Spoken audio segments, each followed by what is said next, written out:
Welcome to the Lenky Yacht podcast about life, leadership, and money matters. Our guest today is Stephen A. White.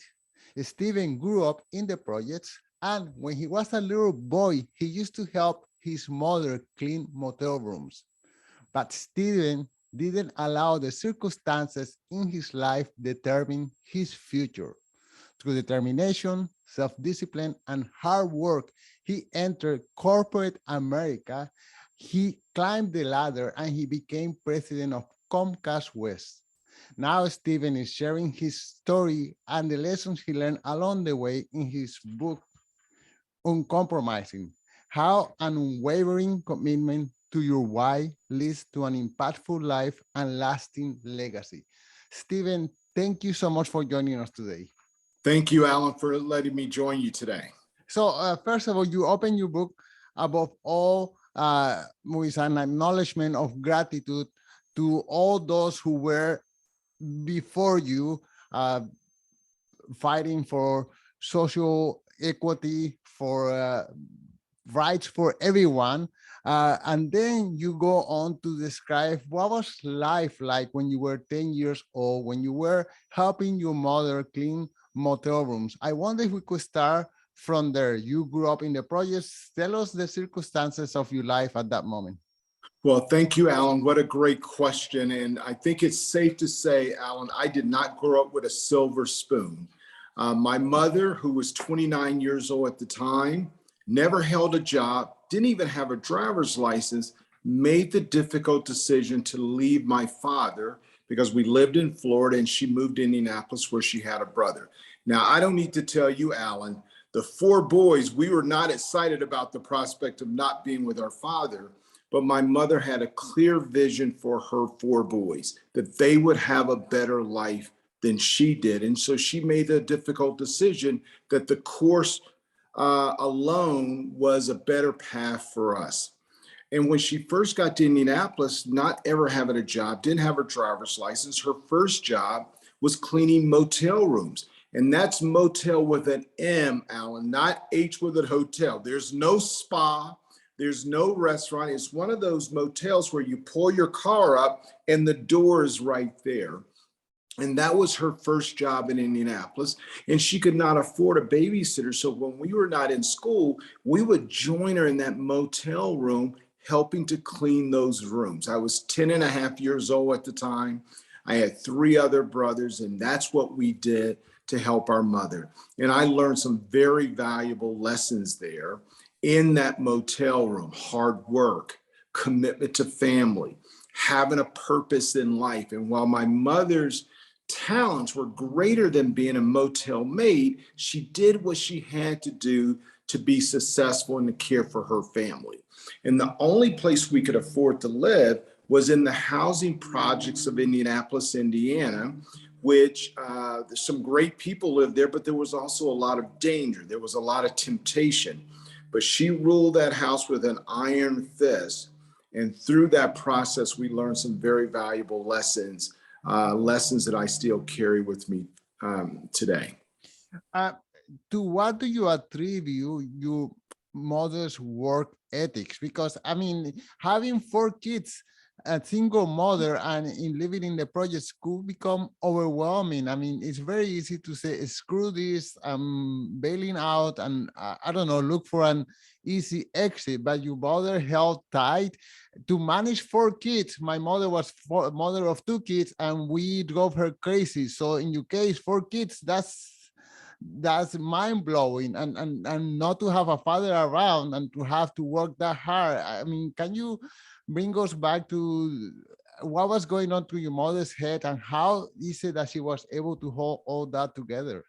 But you know, Alan, what's interesting is when our back is against the wall, we would surprise ourselves what we can do. She had no choice. Now, she could have given her kids up for foster care or given them up and left them with her mother, but that was not the case. When your back is against the wall, it's amazing what you can convince yourself that you can do.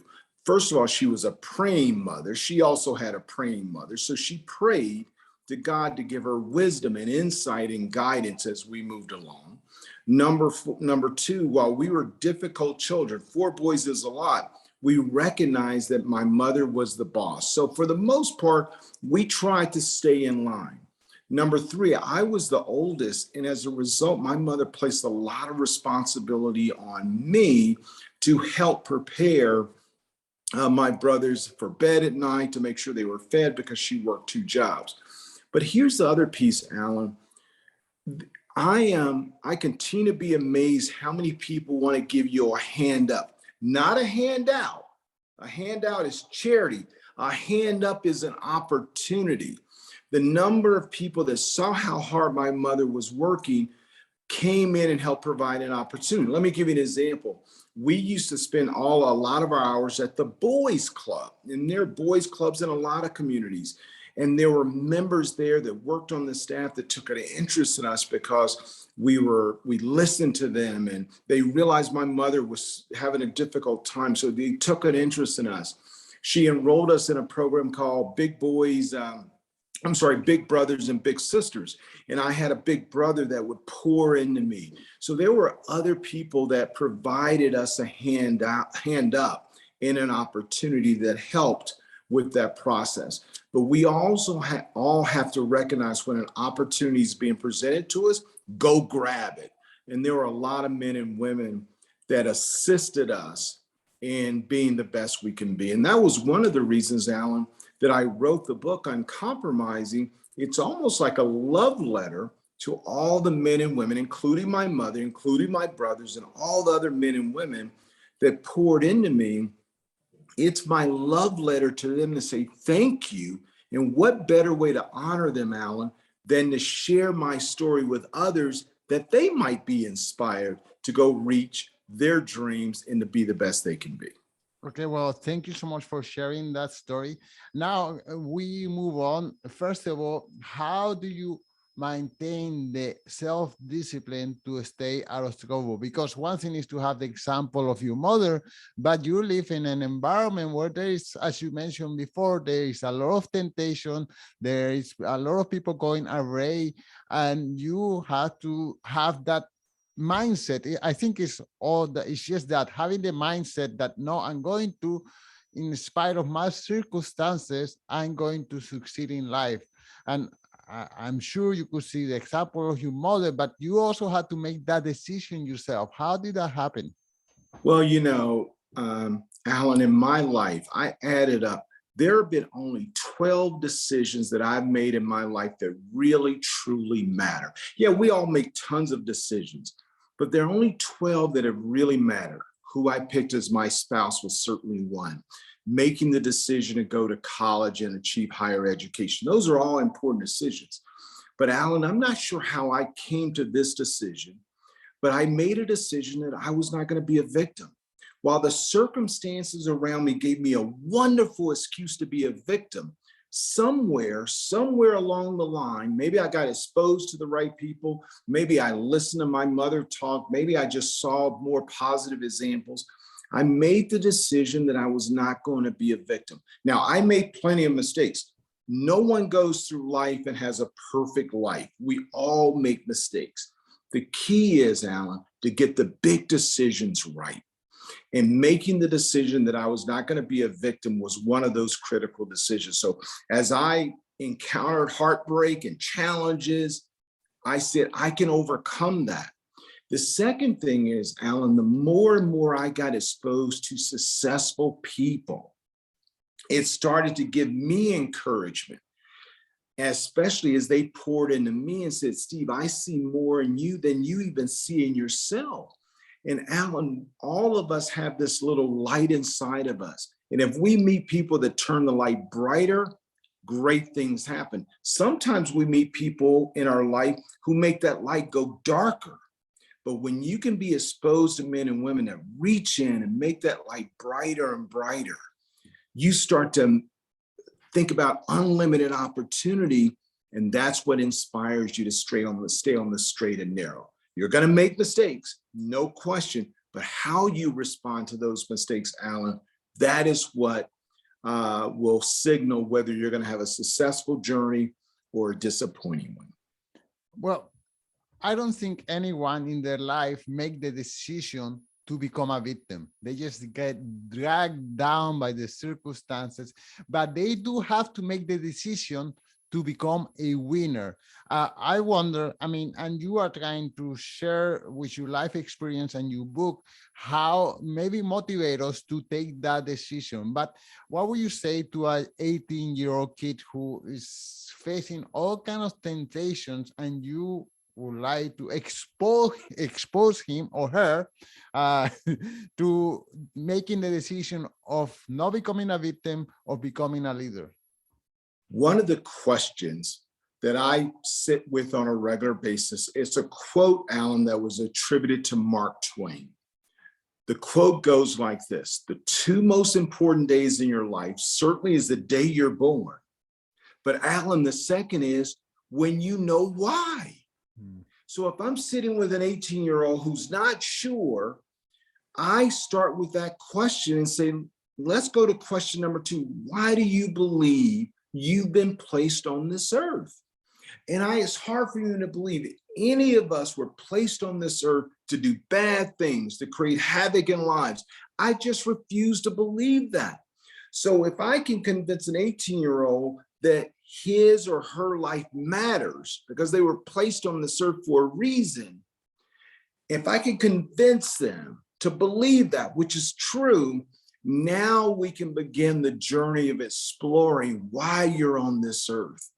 That's when we can spend time having real conversations around their skills, what talents they bring, because we all bring a set of talents to the party. Now we just have to find out what are your talents and then how you might deploy those in a way that makes a meaningful difference. Because you can't tell me, Alan, that someone was placed on this earth to create havoc for other people. There's no way you can convince me of that. There's something in all of us because we all have certain talents.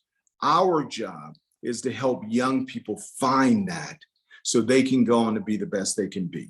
And in my book, I talk about these 7 pathways. The first is, how do you find your purpose, your why? And I like to answer it with a question: what are you good at that you would do for free if you had to? Leading men and women is my purpose, and I would do it for free. But when you're good at it, people will pay you for it.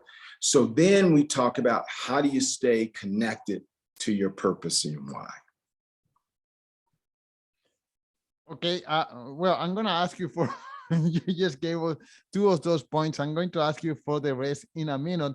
But another thing that was a big support in your life is that you were seeking the wisdom of those who knew more than you, those people who could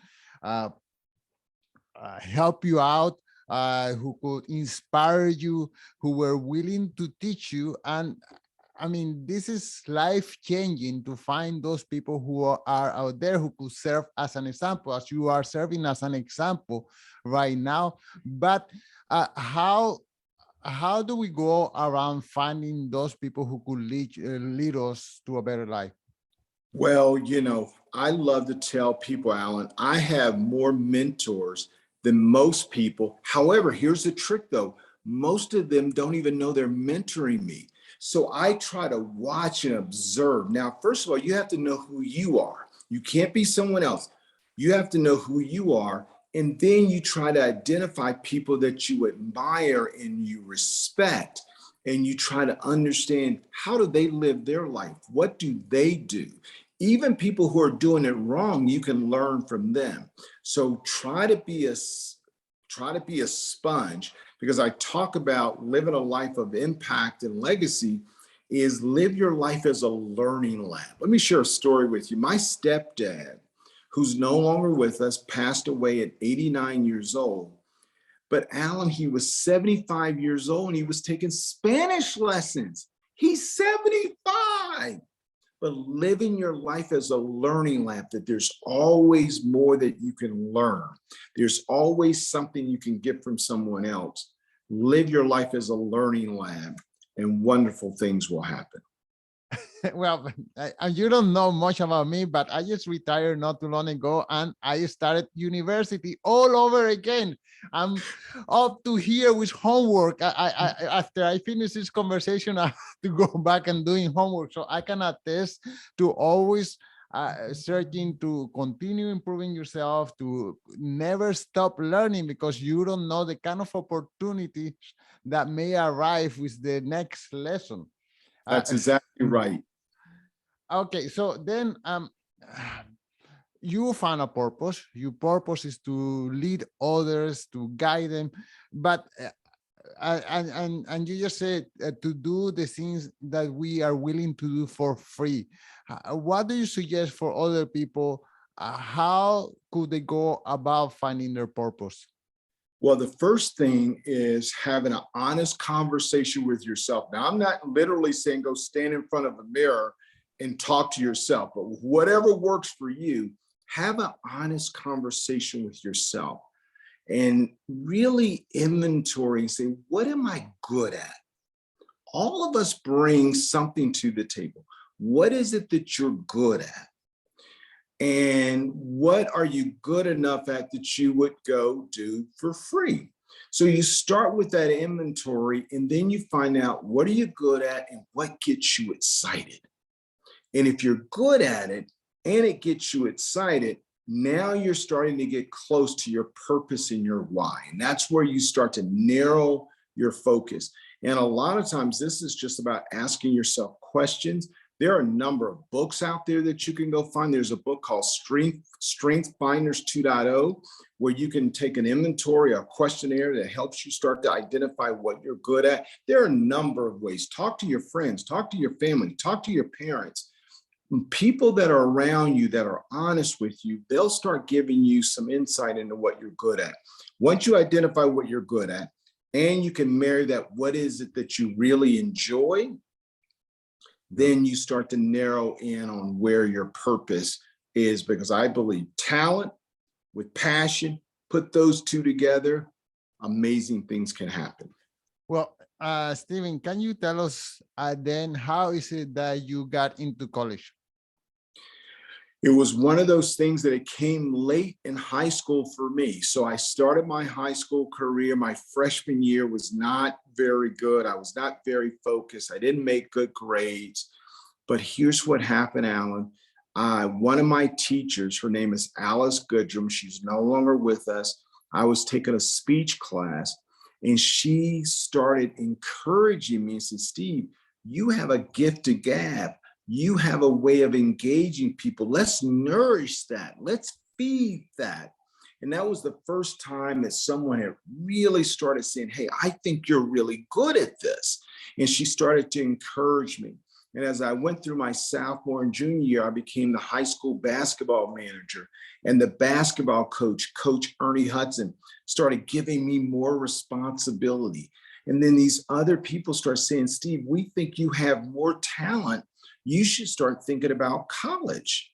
And so right around my junior year, this light bulb went off and said, maybe there's more here for me. And they introduced me to different programs, and I ended up going to Indiana University. There was a program called Groups where they identified young minority kids that didn't have the financial wherewithal, but had capability if given the opportunity. Back to that hand up, Alan, not hand out, hand up. I saw it. My mother and I both realized it was an opportunity, and I was accepted in this program. And I ended up going to Indiana University. I got a major in journalism with a minor in business. And it was a wonderful experience because I was the first in my family to attend college and then graduate. Wow. Well, I want to talk about leadership and the lessons you learned in corporate America. But can you tell us a little bit about your journey of you graduated from college and somehow you got into corporate America and you became the president of Comcast West. I mean, I'm sure you can spend hours telling us that story, but can you just tell us in a few minutes the short version? Yeah. It's an unbelievable journey to reach a point where I'm now with one of the top 20 companies in America, Comcast. I was president of Comcast West for 11 years, 30,000 employees, over $18 billion in revenue. And I ran all the cable operations for Comcast west of the Mississippi. It's an incredible journey. But since I've got to be quick, I focused on the things that I can control. And Alan, at the end of the day, there are only two things in life we truly can control: our effort. So I'm going to outwork you. I work crazy hours, and I'm not saying everybody should work 24/7. I'm not saying that, but your effort has to be A+ effort, and what I like to call discretionary effort, because we can all go to work and work 9 to 5, have a great life. But if you want more, you're going to have to put more in it. You're going to have to put more effort in it. So that's number one. And number two is the right attitude. So those are the only two things that I can control. And so, Alan, here's what happened. When you take hard work with a great attitude, and I'm not saying be phony, I'm saying have a great attitude, you put those two things together, you attract others to you. And so as I put in the effort and had a great attitude and a winning attitude and focus, bosses got attracted to me because the results were there, the effort was there, the attitude was there. Because who do you want to surround yourself with? You want to surround yourself with bad attitudes and people that don't want to work hard? No, you want to surround yourself with people that work hard, put in the effort with a great attitude, and they get the results. Good things happen. I can't make the results happen, so I focus on the two things I can control: attitude and effort. I know that sounds simple, but if you do it consistently, I promise you people will notice. Well, as time goes by, I think corporate America is making great improvements in the field of inclusion and diversity, but still there's a lot more room for improvement. I wonder, from your work experience, what could you say to corporate leaders in order to make their workplace more diverse and inclusive? The big question, Alan, are you leading a company that you want to be relevant 5 years from now, 10 years from now, 15 years from now, 20 years, and so on? If you're only living for the moment, then don't worry about diversity, equity, and inclusion. But if you're under the mindset that you can have a successful company as America changes demographically, your consumer base changes demographically. If you believe you can have a successful company 5 years from now, 10 years from now, 15 years from now, and not creating an environment that is inclusive, a workforce that's diverse, that everybody has an equal seat at the table, I promise you, you're setting yourself up for failure, because you will not be relevant. People will not spend money with you if you don't reflect their values.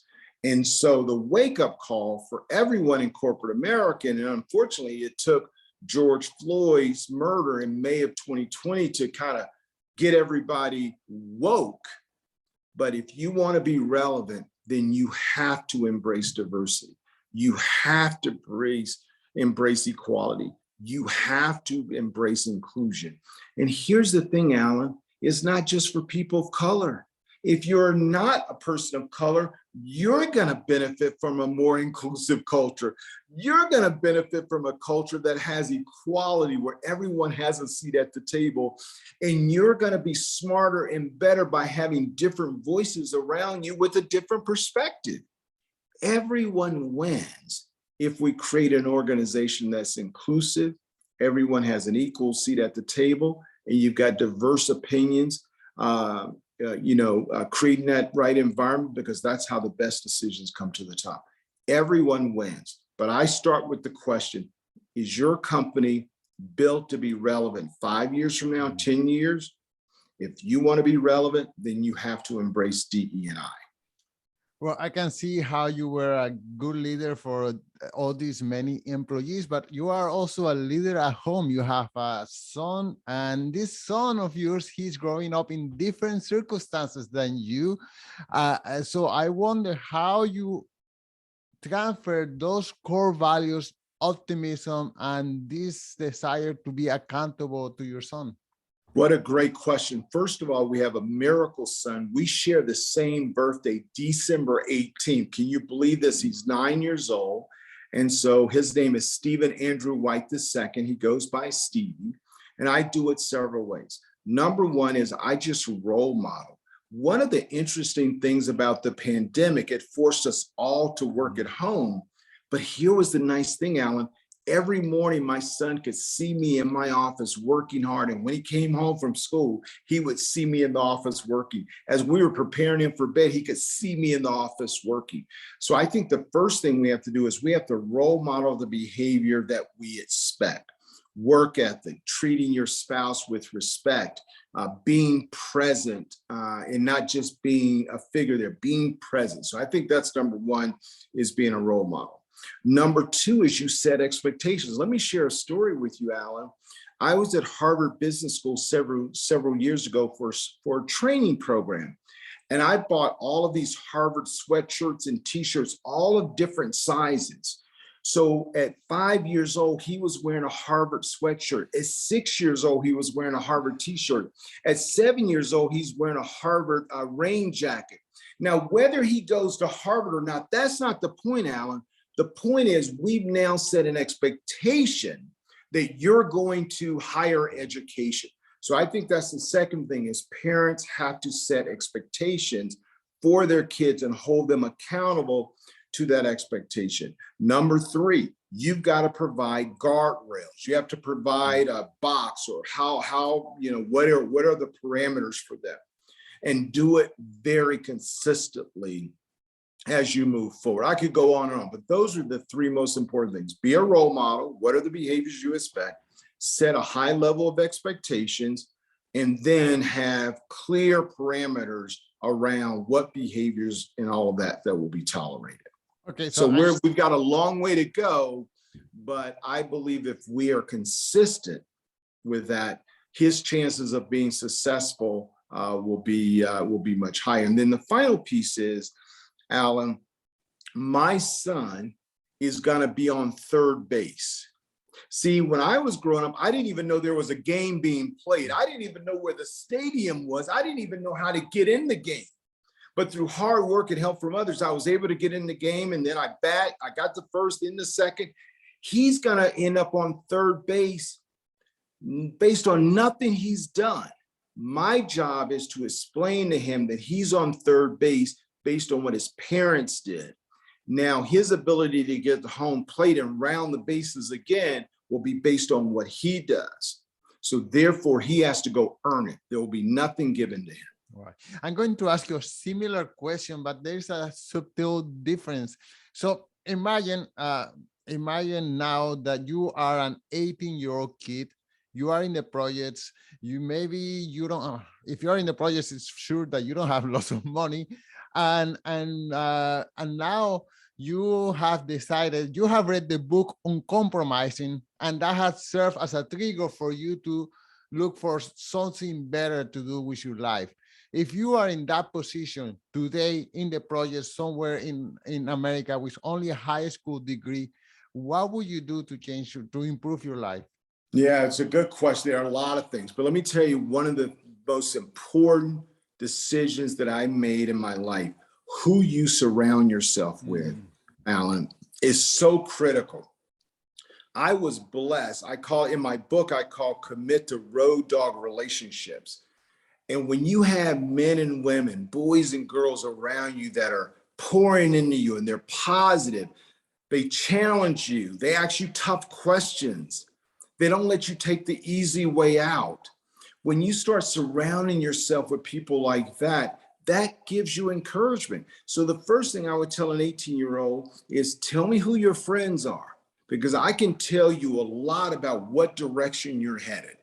And if you don't have people around you that are your friends, that are pouring into you, that are positive, that are not reinforcing your vision for your life, then you need to find a new set of friends. That is an easy decision that's in everyone's control, whether you're rich, poor, live in the best neighborhood or the poorest neighborhoods. You can make that conscious decision.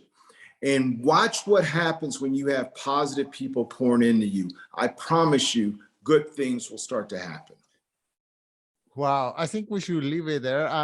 This is great. This is life changing, and you know, I am a true believer, 100%, as you have shown us, that we are not a victim of our circumstances. That we can decide what is it that we do and how far do we want to go, and no matter where we're coming from, we can get there. I'm just going to tell you 30 seconds of my life. I came from Colombia. I was a drunk. I was a drug user.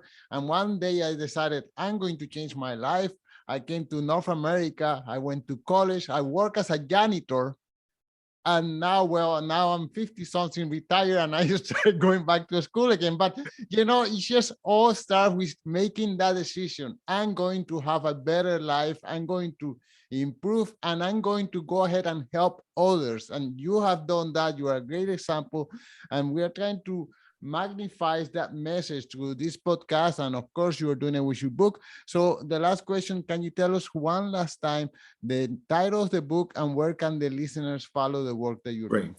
Thank you. The book is called Uncompromising by Steve White. It's available on Amazon, Barnes & Noble for pre-order. The book will be released on February 22nd, 2022. Now check this out, 2/22/22.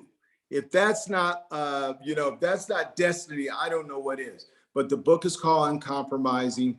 It's available on Amazon, Barnes & Noble, released February 22nd. And if you want to find out more, please go to my website, stevewhitespeaks.com. That's stevewhitespeaks.com. All one word, all bunched together. But go to my website. You'll find out all my information about the book, a different post. You can follow me on social media. And I hope all of your listeners will follow me. Steve, thank you so much for continuing shining that light, man. Someone has to be the front shining that light and leading the rest of us. I'm so grateful for this conversation. Right. Alan, I'm inspired by you. Thank you for sharing your story. You're a great shining light for all of us as well.